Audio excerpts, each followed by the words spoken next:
I was in graduate school, I had a final exam where they gave us a lot of data, and we were able to deduce the sequence of 3 of those bases, A, T, G, C, 3 of those, with an enormous amount of data. Now, my colleague recently was able to sequence the whole genome of a plant on his computer, on his desk, with a little USB port type technology. So this is where we've come. People talk about the Moore's law with transistors, how transistors and the solid state technology has gotten cheaper and cheaper and more powerful.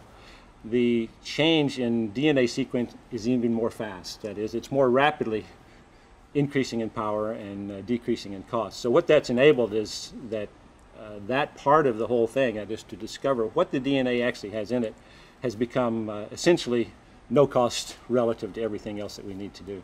That's probably the major enabling change we've seen in the last 20 years. The ability of a breeder to know what is in a given plant, that is, what traits did it really inherit from its parents.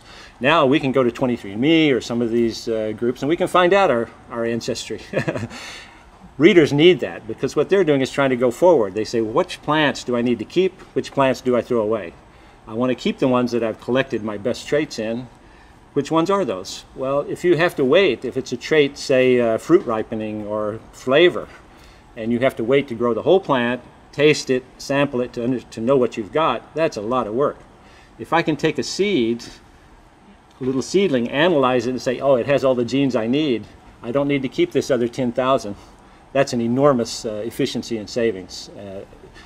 Another analogy might be Google Maps or a mapping program in your car.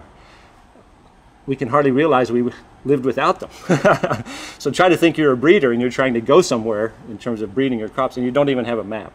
You only can look at the landmarks on the side of the road and try to figure out where you are.